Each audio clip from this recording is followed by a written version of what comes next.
mau laporan tentang salah satu mbaknya yang masuk di TV dan jatuh dari lantai 3, Bapak. Masya Allah. Kondisinya gimana sekarang? Ini kondisinya lagi di rumah sakit, Pak. Tapi malah agennya menyuruh dia untuk pulang Indonesia. Padahal anaknya baru kemarin jatuh. Semalam saya baru sampai nih. Saya lagi makan di restoran, dengar kabar bahwa di TV Hong Kong itu ada salah satu TKW jatuh dari lantai 3. Nah, disangkanya itu menjatuhkan diri, Pak. Oh, ya Allah. Disebar gosipnya menjatuhkan diri.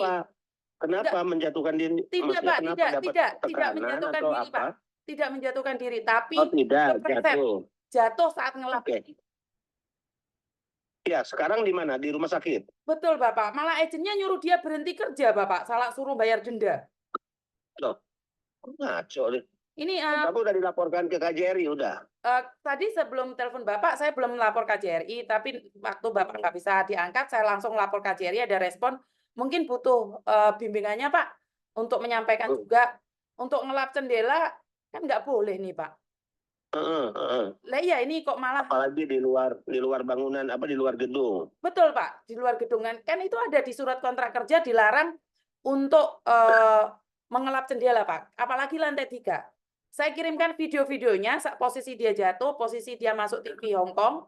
Jadi, biar ini jadi pedoman buat teman-teman. Yang ngambil videonya siapa yang ngambil videonya? Tetangganya, Pak. Tetangga-tetangganya. Tetangga ya, kasihan ya. Tetangga-tetangganya dia dan juga TV, Pak. KJRI udah ngambil tindakan belum? Sejauh ini saya kurang tahu, saya cuma memberikan informasi saja, Pak. Seperti apa dan bagaimana, saya kan belum paham, Pak. Karena anaknya nggak pegang apapun di rumah sakit, tapi kan dia ada KTP-nya di gelang tangannya. Jadi KJRI katanya ada datanya nggak? Datanya bisa dikirim ke kita supaya kita bisa koordinasi dengan KJRI. Siap, Bapak. Sekarang laporan Bapak.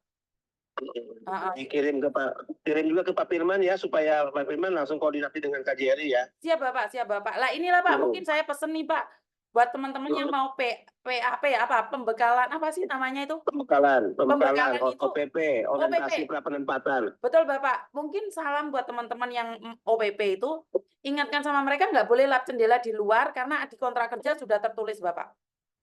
Boleh menekan. Iya. Oke. Biar ini tidak jadi kejadian dan saya kirimkan ke Bapak data dan infonya, Bapak. Itu dirawat di rumah sakit mana sekarang? Gimana cara dia bisa dikontrol, dilihat? Ini KJRI, Bapak. Makanya saya akan kirimkan ke Bapak segera. Secepatnya, Bapak.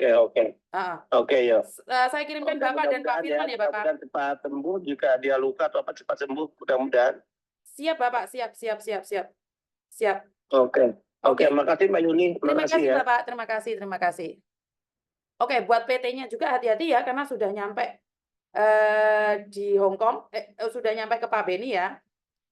Bukannya fitnah ya, ini tapi saya tidak ingin terjadi sesuatu pada teman-teman kita, karena saya akan laporan secepat mungkin kemanapun juga. Jadi, buat Anda, agent atau PT yang lainnya, yang menganggap remeh para pekerja migran zaman dahulu kala, kalian menganggap dengan mereka meminta tutup mulut, Pak Beni itu siapa? Pak Beni itu adalah Kepala Badan BP2MI yang ditunjuk khusus dari Presiden Jokowi ya. Jadi Pak Beni yang mengatasi tentang para pekerja migran yang ada di Indonesia. Jadi buat teman-teman, sekali lagi, jangan macam-macam dengan para pekerja migran, khususnya yang ada di Hong Kong. Selama ini, jika kalian diam saja saat ditindas, tiba-tiba dideportasi, tiba-tiba dipulangkan, zaman dahulu masih belum ada saya, mungkin kalian bisa cuci tangan ya. Mungkin kalian semua bisa cuci tangan dengan sangat mudah, tapi tidak hari ini. Itu camkan buat agen-agen yang tidak bertanggung jawab, apalagi PT-PT yang tidak bertanggung jawab.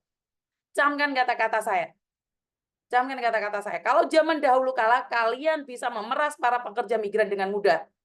Kalau zaman dahulu kala, kalian bisa memperlakukan pekerja migran dengan seenak jidat kalian sendiri, memecat, memberikan kontroversi pada mereka, saya sendiri yang akan turun tangan. Jika memang saya tidak bisa lapor ke pemerintah, kita viralkan.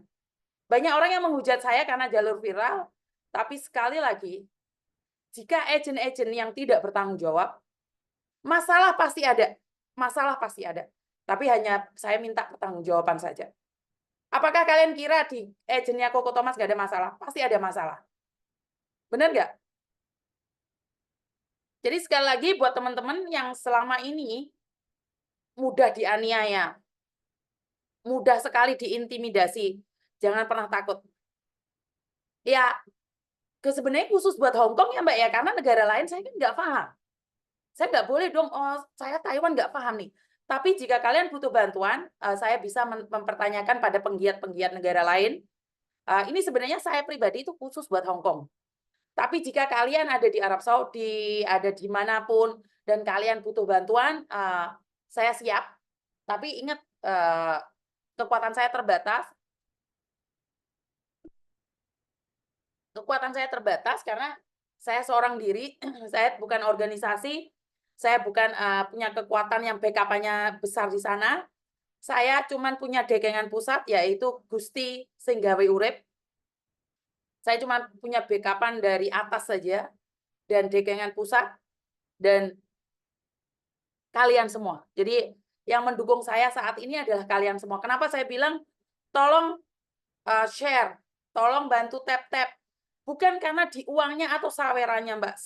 Dari hati saya selalu katakan, saya ingin teman-teman itu nggak perlu takut jika kalian tidak salah. Masa iya sih di luar sana, TV-TV di luar sana itu bisa gembor-gembor tentang kejelekan kita? Apa iya kita itu tidak bisa menyuarakan hati kita? Apa iya sih? Ya, bisa dipahami ya teman-teman. Saya nggak perlu FYP. Yang penting punya saya itu nyampe aja deh. Kalau kalian mau nge-sharekan, sharekan aja deh. Jadi FYP tapi nggak nyampe. FYP tapi yang pakai sindikat. Saya nggak mau. Saya nggak FYP tapi teman-teman tahu mana sih yang harusnya boleh dilakukan, yang mana tidak seharusnya dilakukan. Jadi sekali lagi buat teman-teman, jika kalian dianiaya oleh agensi, jika kalian dianiaya oleh orang-orang PT, jika kalian disakiti oleh mereka, tapi ingat, jika disakiti ya, bukan kalian play victim.